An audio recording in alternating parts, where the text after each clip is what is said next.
할렐루야. 오늘도 주일 예배로 나오신 모든 성도님들을 주님의 사랑으로 축복하고 환영합니다. 잘 오셨습니다. 여러분 한 주간 잘 보내셨습니까? 예. 분명히 한 주의 시간인데 초여름 같은 날씨도 오고 또 오늘 아침은 또 싸늘하기도 하고 여러분 일교차가 심합니다. 이럴 때 날씨 건강 잘 챙기셔서 감기 걸리지 않도록 유의하시기 바랍니다. 오늘 역대하 말씀을 통하여서 개혁이 아닌 복음이란 제목으로 함께 말씀의 은혜를 나누려네요. 여러분 우리가 오늘 읽을 또 이번 주 읽을 이 역대기의 말씀은요 구약의 역사서의 마무리입니다. 사실은 이 히브리인들이 읽는 유대인들이 읽는 히브리 성경은 이 역대기서가 구약의 마지막 책이에요. 우리는 말라기인데 유대인들은 이 역대기서를 마지막으로 합니다. 그래서 사실 역대기 상하, 열왕기 상하의 내용을 읽다 보면 사실 구약의 거의 모든 역사가 다 마무리가 됩니다. 이제 뭐 느헤미야, 에스더 조금 남은 거, 에스라 좀 남은 건데 이건 포로기에 있었던 이벤트 사건들이고 나머지 구약의 전체적인 그림들은 다 역대기로서 마무리가 되는 것이죠. 그리고 이 역대기 우리가 이번 주 읽어갈 내용 중에 가장 절정인 이 요시야의 개혁을 오늘 우리가 함께 살펴보려고 하는데요.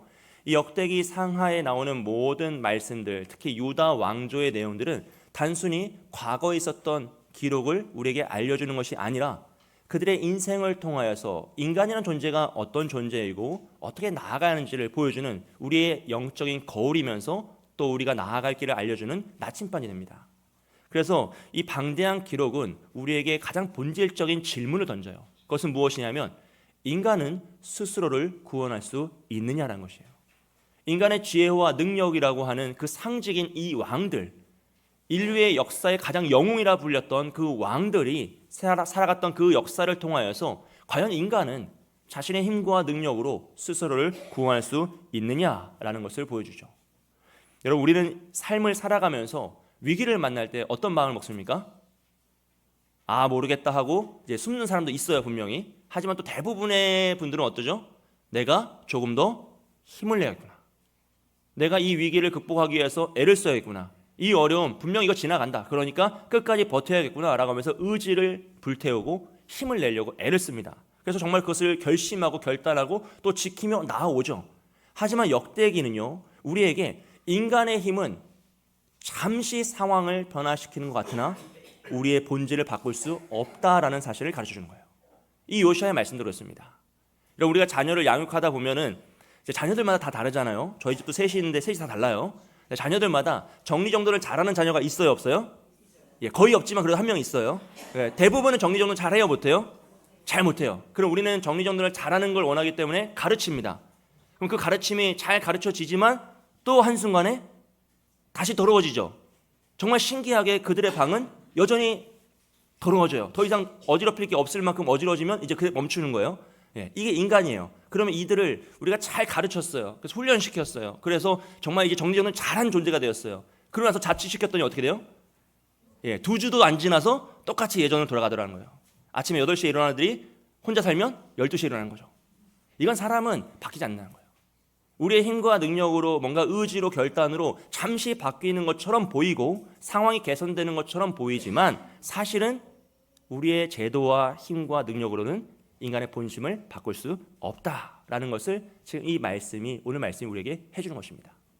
여러분 요시야라는 사람은요 인간적인 노력과 그 애씀의 끝단에 있는 사람이에요. 가장 절정에 있는 노력을 한 사람입니다. 그래서 정말로 애쓰고 노력해서 역사를 이뤄냈어요. 그런데 그 요시야의 삶, 그의 개혁을 통하여서 이 성경은 우리에게 반드시 복음이 필요하다라는 그 변증을 하고 있어요. 그래서 요시야의 이 개혁은 너무나 찬란하고 빛나는 역사이지만 또 한편은 너무나 슬픈 인간의 존재의 한계를 느끼는 장면이라는 것이죠. 요시야가 유다의 왕이 되기 전의 상황을 한번 살펴보면요. 이 유다의 상황은 뭐 정치적으로나 영적으로나 참담이란 단어로 다 해석이 되지 않을 만큼 참혹했습니다. 요시야의 아버지였던 갑자기 이름이 생각이 안 나요. 예, 요시야의 할아버지였던 므낫세부터 할게요. 므낫세는 이스라엘에서 가장 55년 동안 오랫동안 통치하였던 왕이었어요. 근데 그는 그 므낫세의 아버지였던 히스기야의 그런 아름다운 통치, 하나님을 찬양하고 예배했던 통치를 다 버리고 영적으로 가장 어두운 시간을 만든 자가 바로 이 므낫세입니다. 그는 하나님의 성전 안에 아세라와 바알의 우상을 새겨놨고요.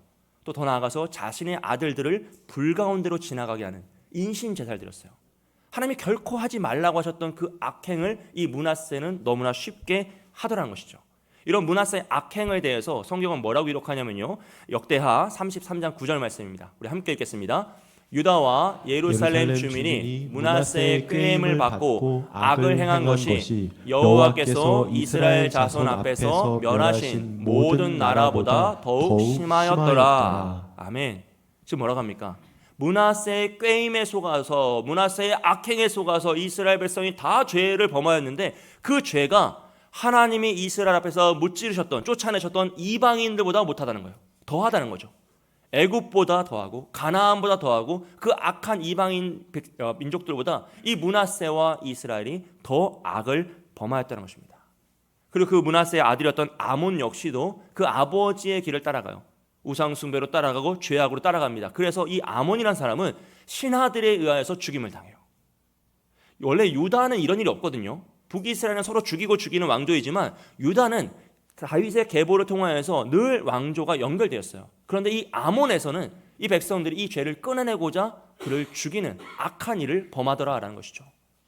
그런 처참한 상황, 정말 57년이라는 그 암흑이 유다를 다 지배하였고 온 집집마다 우상들이 있고 길거리에서는 우상의 향냄새가 진동하는 그 예루살렘, 그 죽음의 어둠이 가득한 그곳에 오늘 주인공인 요시야가 등장합니다. 요시야가 왕이 될 때 나이가 8살이었습니다. 오늘날 초등학교 1학년 아이가 왕이 된 거예요. 쉽지 않죠. 우리 서민우 목사님 아들이 희찬이, 은찬이가 1학년이거든요. 그 아이들이 왕이 돼서 우리를 통치하는 거예요. 저희 집 막내 이제 2학년인데 그 꼬마 아이가 왕이 돼서 저를 통치한다라고 하면 생각만 해도 피곤할 것 같아요.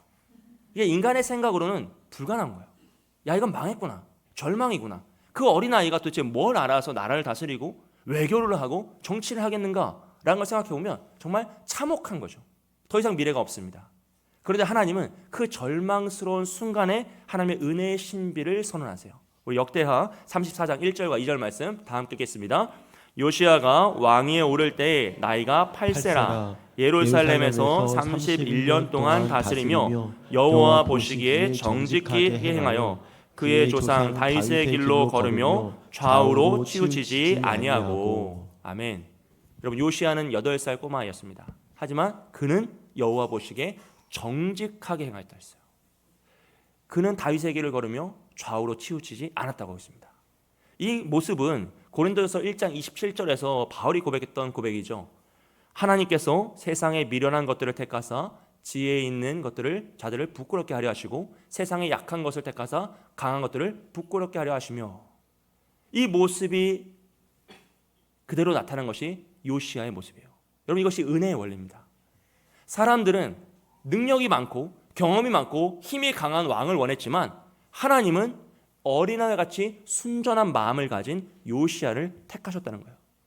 요시야는 할아버지와 아버지의 악행을 보며 자라났지만 그 길을 가지 않습니다. 그리고 오히려 하나님을 더욱더 열망하고 하나님의 길을 가고자 열심을 내며 나아가죠. 이것은 정말 인간의 이성으로는 이해할 수도 없고 설명할 수도 없는 신비의 영역입니다. 진흙탕 속에서 연꽃이 피어나듯이 그 어두움 속에서 가장 어두운 그 순간에 하나님은 찬란하게 빛나는 요시야를 준비하고 계셨다라는 것이에요. 이 요시야가 실행한 개혁의 핵심은요, 그가 18년 통치한 지 18년 후에 26살이 되었을 때 이제 나타납니다. 26살도 사실은 그렇게 많은 나이는 아닐 수 있어요. 그런데 그가 26살이 되었을 때 성전, 단지 이 시스템 개혁만 하는 것이 아니라 성전, 하나님의 임재인 이 성전을 깨끗하게 위해서 성전에 있는 우상을 다 쓸어버리고 온 곳곳을 다 깨끗하게 하였어요. 근데 그러다가 성전에 무너진 성벽 안에서 대제사장인 hil기야가 여호와께서 모세를 통하여 주셨던 하나님의 율법책을 발견합니다. 너무나 감격스러운 순간이에요. 너무 감사한 순간입니다. 하지만 이것은 반대로 생각하면 유다의 영적 침체가 얼마나 극악하게 다다랐는지를 보여주는 어떤 면에서는 역설적인 상황이죠. 지금 이스라엘 백성들이 하나님의 말씀을 잃어버렸어요. 근데 그것은 예루살렘 밖에서 다른 나라에서 빼앗긴 것이 아니에요. 어디서 와서 잃어버린 것이 아닙니다. 성전 안에 있었는데 이스라엘 백성들은 성전 안에서 율법책을 아무도 읽지 않고 찾지 않자 그것이 구석에서 먼지가 쌓여도 아무도 몰랐던 거예요. 수십 년, 수백 년이 지나면서 이제는 율법을 잃어버린 채 살아온 민족이 되었다는 것이죠. 너무나 참혹한 모습이 아니겠습니까? 너무나 안타까운 모습이죠. 하지만 여러분, 그렇다면 오늘 우리의 모습은 어떠한지 우리는 되돌아봐야 합니다. 우리는 각 가정마다 성경책이 있습니까? 없습니까? 예, 책꽂이마다 있어요? 없어요? 예전엔 성경책 어디 있었죠? 아버지들 차 본네트 위에 있었어요. 주일만 여기서 꺼내가지고 탁탁 털고 주일날 가져오고 다시 넣어놓고. 근데 요즘은 그래도 교회에 비치 성경이 있으니까 그거 다 치웠죠. 또 대신 우리는 핸드폰이 있어서 요즘 핸드폰 열면 다 누구나 다 말씀을 읽을 수 있고 들을 수 있는 상황이 되었습니다. 하지만 정말 살아 숨쉬는 하나님의 말씀이 내 마음에 있는지, 혹시나 내 마음의 성전 안에도 먼지가 속히 쌓여서 어디에 있는지 모르는 그 하나님의 말씀이 숨겨져 있지는 않은지를 우리 스스로 되돌아본다는 것이에요. 이 유다의 모습은 결국 오늘 우리의 인간의 모습을 보살피고 알려준다는 것이죠. 그래서 결국 이 하나님의 살아있는 말씀이 우리 안에서 회복될 때 어떤 일을 하느냐, 지금 이 율법책을 찾아서요, 이제 요시야 왕 앞에서 서기관 사반이 이제 낭독을 합니다. 그래서 요시야는 이렇게 반응하고 있어요. 34장 19절 말씀입니다. 우리 함께 했습니다. 왕이 율법의 말씀을 듣자 곧 자기 옷을 찢더라. 아멘.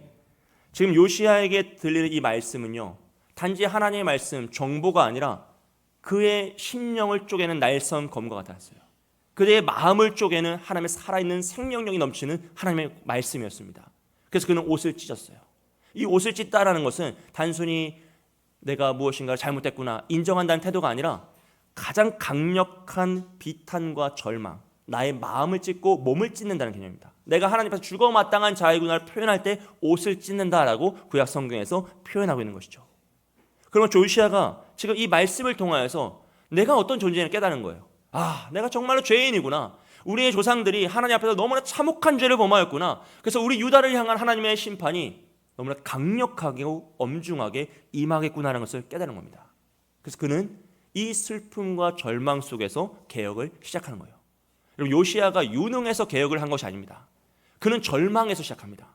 우리는 정말 죽어 마땅한 자이구나. 우리는 답이 없구나. 오직 하나님께로만 나아가야 하는 것을 깨달았을 때, 이 율법에 비친 우리의 얼굴이 너무나 참혹하다는 것을 깨달았을 때 그는 다시금 하나님 앞에 나아가기 위해서, 하나님의 말씀을 붙잡기 위해서 애쓰며 나아가더는 것이죠. 오늘 우리가 읽었던 29절과 30절 말씀을 우리 다 같이 읽어보겠습니다.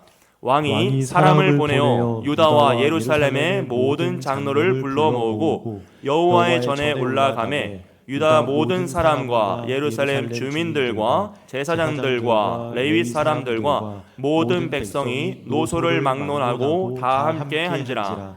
왕이 여호와의 전 안에서 발견한 언약책의 모든 말씀을 읽어 무리의 귀에 들려주고. 아멘. 여러분, 이 장면은 참 장엄한 말씀의 장면이지만 또 반대로는 굉장히 이질적인 모습입니다. 왜냐하면 지금 요시야 왕은 예루살렘과 온 유다의 장로들과 사람들 다 모았어요. 그러고 나서 이제 이 나라의 민족의 그 아픔을 위한 회의를 하는 것이 아니라 민족의 영혼이 죽어가는 것을 살리기 위한 개혁을 시작합니다. 근데 그때 요시야 왕이 무엇을 하냐면요, 여호와의 전 안에서 발견한 언약책을 모든 말씀을 읽어 무리의 귀에 들려주고 오라 했어요. 고대 근동 당시의 왕은 신의 대리자예요. 그래서 왕은 일반적인 백성들 앞에 서지 않습니다. 가장 높은 자리, 아무도 침범할 수 없는 영적인 자리, 그 신분의 자리가 있어요. 그 자리에서 내려오지 않아요. 그런데 지금 요시야가 어디 앞에 서 있습니까? 백성들 앞으로 내려와서, 가장 낮은 자리로 내려와서 여호와의 율법을 대신 읽어주고 있는 거예요. 원래 이건 읽는 사람이 따로 있습니다. 낭독자가 따로 있습니다. 낭독자들은 신분이 낮고 그냥 부하죠. 그런데 지금 요시야는 자신이 말씀을 읽어주기 위해 내려와서 하나님의 말씀을 스스로 가장 낮은 자리로 내려와 읽어주면서 이스라엘 백성들에게 그들의 귀에 이 말씀이 들려지게 하고 있어요. 성경학자들은 이 모습을 제2의 시내산 언약이라고도 부릅니다. 모세가 시내산 앞에서 이스라엘 백성들에게 말씀을, 율법을 낭독해 주었던 것처럼 요시야는 모든 백성들 앞에서 율법을 다시금 읽어줌으로써 그들을 회복시켜주고 있는 거죠. 그래서 여기서 귀에 들려주다라는 표현은 단순히 정보를 전달하고 잘 깨닫게 하는 수준이 아니라 그들의 마음판에 심어준다는 거예요. 그 누구도 빼앗아갈 수 없도록 그들의 마음과 삶 속에 이 말씀을 심어주기 위해서 애를 쓰고 있다는 것이죠. 그리고 31절 말씀을 보시면요, 우리 다 같이 읽겠습니다. 31절입니다. 왕이 자기 처소에 서서 여호와 앞에서 언약을 세우되 마음을 다하고 목숨을 다하여 여호와를 순종하고 그의 계명과 법도와 율례를 지켜 이 책에 기록된 언약의 말씀을 이루리라 하고. 아멘. 지금 왕이 자기 처소에서 일어났다고 했어요. 근데 이 처소라는 단어는 히브리어 보면 이제 기둥곁입니다. 기둥곁. 이 성전에 있는 기둥곁에는 왕이 앉는 자리가 있었습니다. 왕이 자리가 있었고 그 왕의 자리는 단순히 왕을 높이는 자리가 아니라 왕이 된 사람, 아버지를 이어서 왕이 된 사람이 하나님에게 그 왕권을 받는 자리가 바로 이 처소예요. 그리고 그 왕으로서의 책임을 지는 자리가 바로 이 처소입니다. 그러므로 이 처소에서 일어났다는 것은 단순히 그냥 그의 자리에서 일어난 것이 아니라 가장 공적인 책임의 자리에 지금 요시야가 섰다는 것이에요. 그 서서 뭘 합니까? 하나님 앞에서 언약을 세웁니다. 그는 젊은 나이였지만 다른 사람 대제사장이나 그 누구 유명한 사람 뒤에 숨는 것이 아니에요. 조상들을 탓하면서 자신을 제외시키지 않습니다. 온 이스라엘의 죄를 나의 짐으로 짊어지고 나의 죄로 짊어지고 가장 책임자의 자리에 서서 하나님의 이름을 부르며 하나님과 언약을 맺어 나아간다는 것이죠. 여러분, 그러므로 우리가 속한 공동체나 우리의 가정이나 우리 나라와 민족이 회복되는 역사도 비난과 비판을 통해서 회복되지 않습니다. 누군가 책임지는 자리에 서고 그 책임을 감당하고자 할 때 그 회복이 시작된다라는 것을 우리는 알 수 있는 것이죠.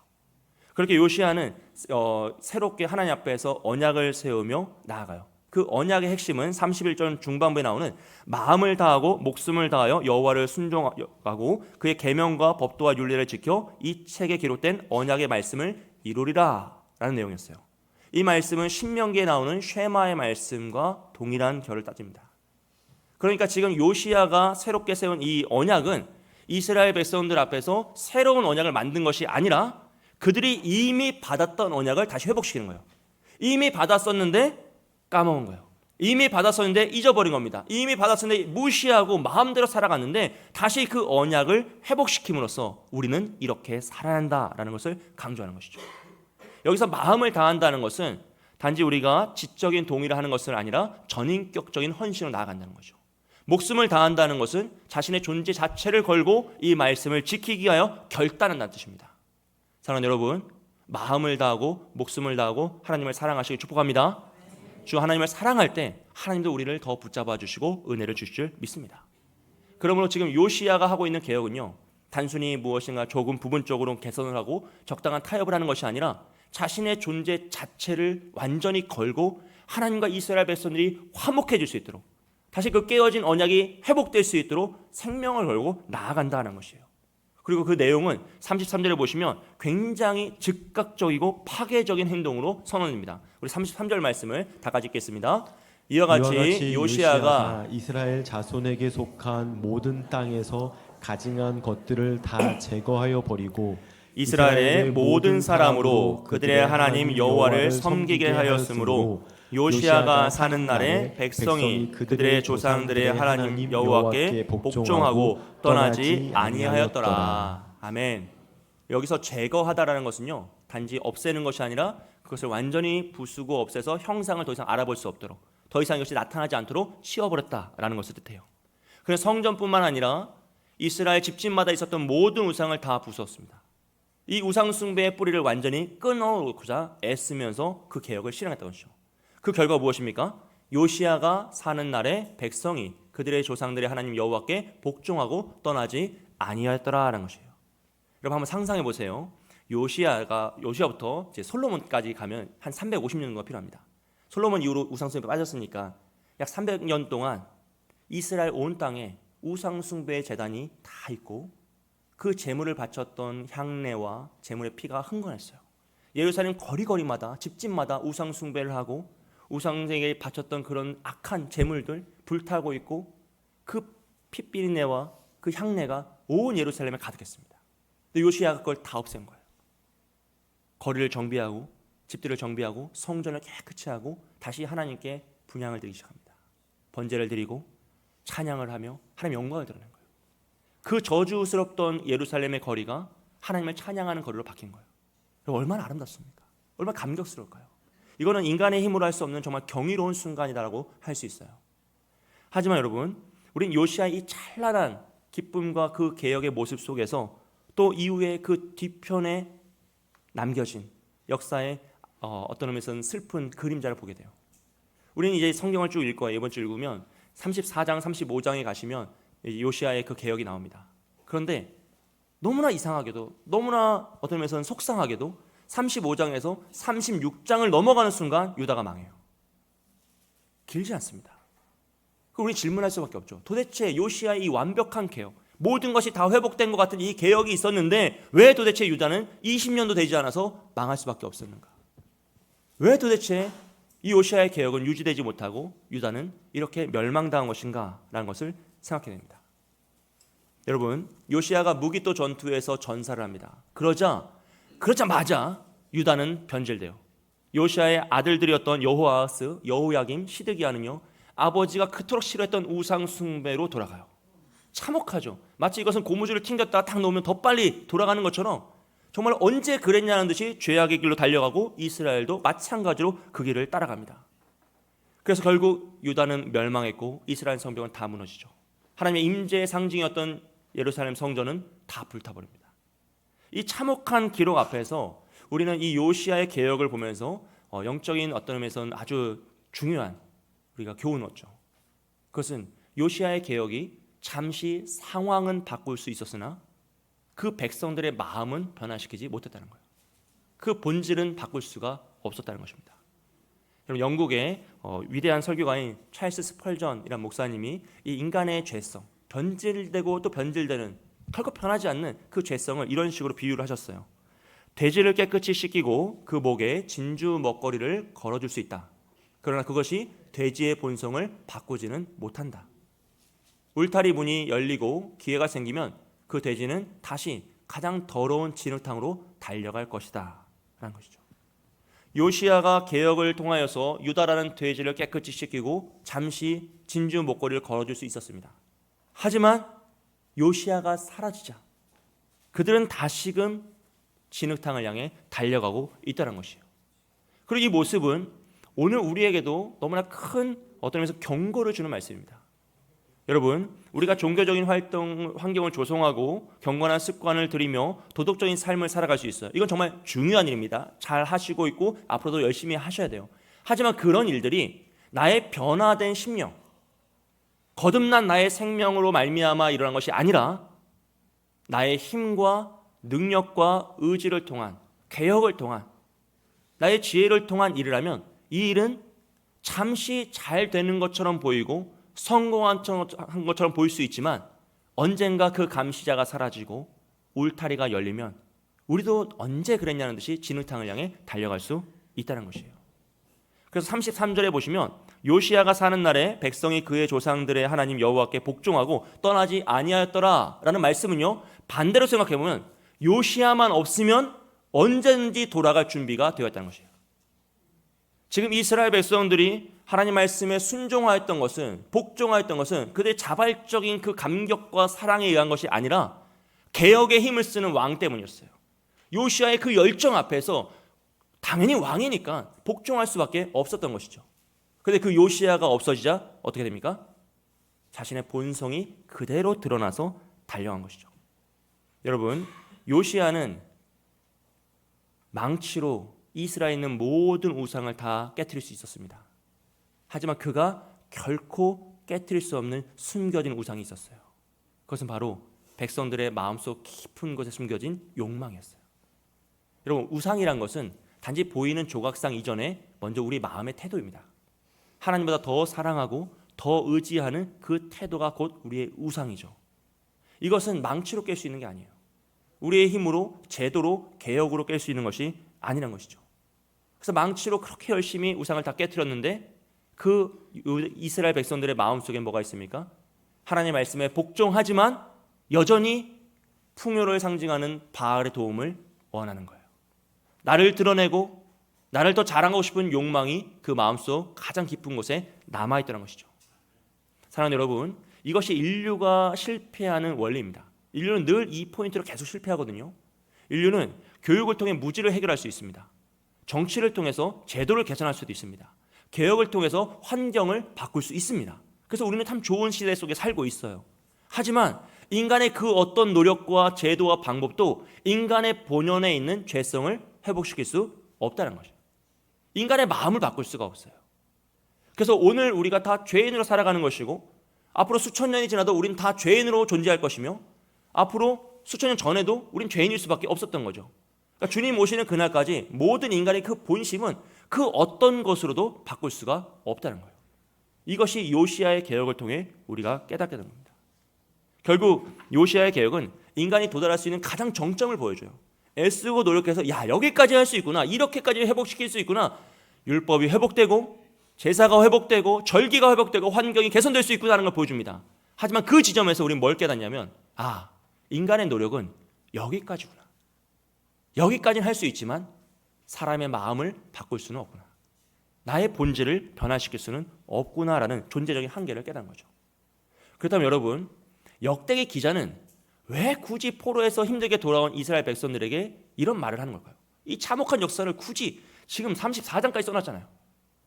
이 많은 역사를 왜 그토록 참혹한 역사를 그들에게 알려주는 것일까요? 우리가 생각하기에는 70년 동안 포로 생활하고 힘들게 돌아왔으니까 야 너희도 할 수 있다, 너희도 다윗처럼 요시야처럼 열심을 내면 더 잘 살 수 있어, 너희 희망을 가져, 걱정하지 마라고 하면 더 좋을 것 같은데 역대기 기자는 아니란 것이에요.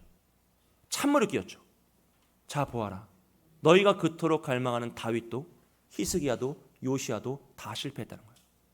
결국 인간의 힘과 능력과 의지는 우리를 구원할 수 없다라는 것을, 이 죄의 굴레에서 벗어날 수 없다는 것을 지금 역대기 기자는 이 포로 귀한 세대와 오늘 우리에게 알려주는 것이죠. 사랑하는 여러분, 그러므로 우리의 문제는요 환경이 아니라 본질입니다. 우리의 문제는 노력이 부족한 것이 아니라 생명이 없는 거예요. 생명이 있어야 노력이 열매를 맺는데 우리에겐 생명이 없기 때문에 우리가 하는 모든 노력은 그 어떤 열매도 맺을 수가 없는 거예요. 상황이 좋아지면 사람이 더 나아지겠지라고 생각하지만 상황이 좋아지면 사람은 더 세련되게 죄를 짓는 법을 배웁니다. 여러분, 과거에는 우리가 주로 어떻게 남에게 죄를 지었죠? 그때는 힘의 시대니까 누르고 빼고 막 때리고 빼앗았어요. 오늘은 어떻게 하죠? 세련되게 말로 속여서 남을 빼앗죠. 그리고 앞으로는 더 기술이 좋아지면 알지도 못하게 훔쳐가는 시대가 오겠죠. 결국 뭐만 바뀝니까? 방식만 바뀌고 죄인된 본성은 그대로 있다는 것이에요. 인간은 바뀌지 않는 거예요. 변할 수 없다는 것입니다. 그렇기에 이런 역대기에 나오는 이 참혹한 실패는 인간이란 존재가 얼마나 답이 없는 존재인지를 알려주는 진단서와 같아요. 여러분, 역대기의 이 절망 앞에서 우리는 어떻게 해야 합니까? 함께 절망하면 됩니다. 답이 없구나. 나란 존재가 내가 열심히 나 그래도 우리는 여기만큼은 내가 할 수 있다고 생각하는 부분이 있지 않습니까? 다 내려놓고 다 내려왔는데 그래도 요만큼은 그래도 이게 우리의 마음에 있어요. 근데 이것을 다 절망 가운데 내려놔야 됩니다. 그때 우린 비로소 이 사도 바울의 고백을 이해할 수 있습니다. 로마서 7장 24절 말씀입니다. 함께 읽습니다. 오라 나는 곤고한 사람이로다. 이 사망의 몸에서 누가 나를 건져내랴. 아멘. 여러분, 이 고백은요 단순한 탄식이 아니에요. 이 고백은 로마 시대에 있었던 형벌을 빗대어서 지금 바울이 말하는 거거든요. 이 사망의 몸에서 나를 누가 건져내라, 이 말은, 이 사망의 몸이라는 것은요 로마 시대에 누군가 남을 함부로 살해하거나 생명을 빼앗았어요. 그러면 그 사람을 심판할 때 자신이 죽인 사람의 시체를 그 사람 등에다가 묶어버리고 땅에 묻습니다. 산채로요. 그럼 그 시체가 부패하면서 자신의 삶도 몸도 같이 썩으면서 죽는 거예요. 고통을 느끼는 아주 참혹한 심판의 방법이었어요. 이 방법을 지금 사도 바울은 빗대어서 내 안에 이 죄성이, 이 죽은 나가 나를 썩게 한다는 거예요. 그 참혹하면서 나를 도대체 누가 건져내려고 탄원을 하고 있는 겁니다. 여러분, 바울이 율법을 몰라서 괴로워하는 게 아니죠. 율법을 지킬 의지가 없어서 괴로워하는 게 아닙니다. 그는 하나님을 너무나 사랑하고 하나님의 법을 따라가고 싶은데 그럴 때마다 자기 속에서 나타난 이 죄의 법이 자꾸 자기를 짊어지고 올가매고 사로잡는 그 모습을 보며 절망하는 것이죠. 그래서 바울은 뭐라고 합니까? 누가 나를 건져내라. 절망하고 또 절망하는 거예요. 근데 바울의 절망은 절망으로 끝나지가 않아요. 누가 건져내시죠? 예수 그리스도. 그의 복음이 그를 건져내어서 이 죄와 사망의 법에서 생명과 성령의 법으로 건져내시는 겁니다. 그래서 여러분, 역대기에 나오는 이 절망은요 절망으로 끝나지 않습니다. 이 역대기의 절망은 우리를 은혜로 이끌어가는 문이에요. 이 절망을 통과하지 않고선 은혜의 문으로 들어갈 수가 없어요. 그래서 내 인생을 내 마음대로 살 수가 없구나. 내 자녀를 내가 컨트롤할 수 없고 내가 책임질 수 없구나. 내 죄의 문제를 단 1%도 내가 책임질 수 없구나라는 그 절망을 인정하고 두 손을 들 때 우린 비로소 하나님의 은혜로 나아가게 되는 것이에요. 요시야의 개혁은 실패로 끝난 것처럼 보였지만 하나님 그 실패 속에서 당신의 방법으로 더 거룩한 성전을 이루어 가십니다. 그래서 역대기 마지막 36장 23절 말씀 보면요, 참 놀라운 고백으로 나와요. 우리 36장 23절 말씀 다 같이 읽겠습니다. 바사왕 고레스가 이같이 말하노니 하늘의 신 여호와께서 세상 만국을 내게 주셨고 나에게 명령하여 유다 예루살렘의 성전을 건축하라 하셨나니 너희 중에 그의 백성된 자는 다 올라갈지어다. 너희 하나님 여호와께서 함께 하시기를 원하노라 하였더라. 아멘. 여러분 지금 이게 무슨 말입니까? 이게 지금 누가 하는 말이죠? 바사왕 고레스가 하는 말입니다. 이방의 왕이 유대를 다 포로로 잡아갔던 그 왕이 이제는 너희는 돌아가라는 것이에요. 너희의 하나님 여호와가 너희를 지키고 보살피실 것이니 돌아가서 그의 성전을 지으라. 그래서 여기서 다 올라갈지어다라고 하죠. 이게 구약 유대인들이 읽었던 히브리 성경 마지막 말씀입니다. 다 올라가라. 그리고 신약의 마태복음 1장에서는 누가 오십니까? 예수님이 내려오시죠. 이해되시죠? 이 구조를 맞춘 거예요. 우린 주님께 올라가고 주님 우리에게 내려오셔서 만남이 일어난 것입니다. 이것을 구약과 신약의 구조로 유대인들이 맞춘 거죠. 여러분 이건 인간이 잘해서 이루어진 게 아니에요. 유대인들이 실패했어요. 나라는 망했고 그들은 포로로 잡혀갔고 모든 언약은 다 깨어진 것 같았습니다. 그런데 하나님은 멈추지 않으신다는 거예요. 하나님은 실패하지 않으십니다. 그래서 당신의 언약을 스스로 지켜가시면서 그들을 구원하시죠. 요시야가 율법책을 발견하고 그것을 낭독한 것은, 그것을 지키게 한 것은 어떤 의미에서 율법적인 한계일 수 있어요. 하지만 하나님께서 고레스 왕의 마음을 변화시키시고 그들을 포로에서 다 복귀시키고 그들을 도와 살려준 것은 복음의 영역이었습니다. 그래서 요시야는 율법을 발견하여 낭독할 수 있었지만 예수님은 그 율법을 완성해내시죠. 요시야는 자신의 처소에서 일어나 언약을 맺었지만 예수님은 십자가에 달려 죽으시면서 자신의 피를 흘리면서 그 영원한 언약을 성취해내십니다. 요시야는 개혁을 통하여서 잠시 상황을 바꾸었지만 예수님은 복음을 통하여서 우리의 본질을 바꾸며 우리를 완전히 거듭나게 했어요. 영원히 우리를 붙잡아 주시며 우리를 회복시켜 주시라는 겁니다. 여러분 이 모습이 예레미야 31장 33절의 예언이 성취된 모습이에요. 우리 함께 읽습니다. 그러나 그날 후에 내가 이스라엘 집과 맺은 언약은 이러하니 곧 내가 나의 법을 그들의 속에 두며 그들의 마음에 기록하여 나는 그들의 하나님이 되고 그들은 내 백성이 될 것이라. 여호와의 말씀이니라. 아멘. 사랑하는 여러분, 이것이 복음입니다. 복음은 외부에서 우리 내부로 개혁을 통하여서 강압적으로 들어오는 것이 아니라 하나님의 말씀을, 하나님의 법을 우리 마음 속에 심어주셔서 우리 안에 심어주셔서 생명의 역사가 우리 안에서부터 밖으로 흘러나가는 거예요. 그래서 내가 의지하고 힘을 내고 뭘 해서 하는 것이 아니라 내 안에 그 은혜가 차고 넘치기에, 그 사랑이 차고 넘치기에 내 입술과 내 행동을 통해 흘러가는 것이죠. 그러므로 우리는 더 이상 왕이 무서워서 아니 벌을 받을까 봐 하나님을 찾는 그런 사람들이 아니라 하나님의 사랑이 너무나 커서 내 안에 그 누구도 빼앗아갈 수 없는 하나님의 사랑을 너무나 하나님 불이뜻하게 일으켜주셔서 이 사랑이 흘러넘쳐서 자발적으로 하나님을 찾는 하나님의 자녀가 된 줄 믿습니다.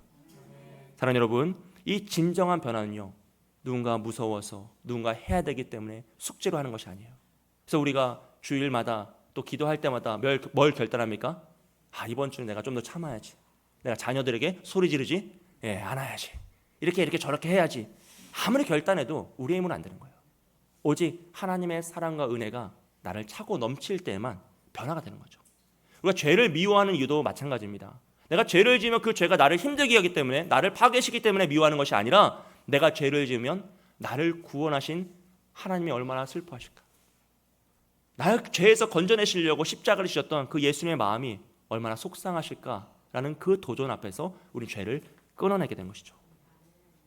역대기의 마지막은 인간의 실패로 마무리가 됩니다. 하지만 하나님은 그 실패를 다시 회복시키세요. 그들이 잘해서가 아니라 하나님의 역사로 고레스 왕을 감동시키시고 그 역사를 주관하시는 주관자가 그들을 다시 건져내시는 겁니다.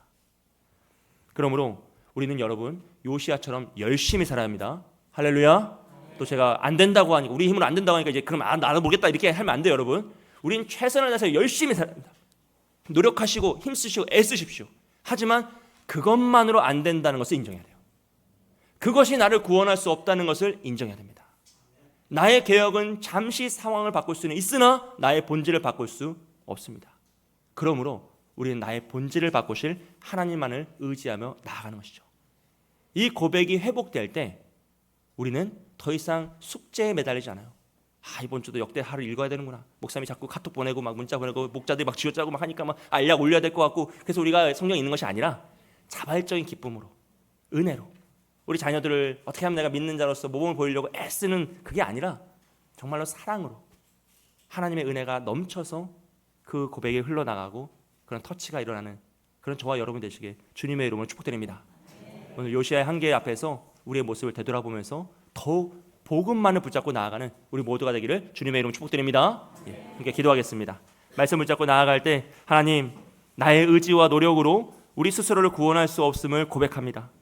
내 마음 깊은 곳에 숨겨두었던 모든 우상과 나의 탐욕을 십자가 앞에 내려놓게 해달라고. 나의 개혁이 잠시 나의 상황은 바꿀 수 있으나 나의 본질을 바꿀 수 없음을 고백하오니 주님, 오직 복음으로, 오직 주의 은혜로 정말로 내가 변화된 새로운 피조물이 되게 해달라고, 거듭난 자가 되게 해달라고 우리 자신을 위해서 기도하시고, 그런 우리를 통하여서 우리 자녀들이 온전한 믿음의 모범을 보이기 원합니다. 예수를 믿는 것이 무엇인지, 예수를 믿어서 이 세상에서 정말 아름답게 살아가는 삶이 무엇인지, 단지 부유하고 내 소원을 이루는 삶이 아니라 정말 세상이 감당할 수 없는 기쁨과 세상이 줄 수 없는 그 평안의 삶이 무엇인지 우리 부모의 삶을 통하여서 증명하기 소원하오니 주여, 우리를 통하여 우리 자녀들이 그 믿음을 보게 하여 주시고 하나님의 사랑을 경험하게 하여 주시고 우리 가정이 하나님의 나라가 되게 하여 주시며 하나님의 믿음의 역사, 구원의 역사가 일어나게 해달라고 우리 자신과 우리 가족을, 자녀를 축복하면서 함께 기도하겠습니다.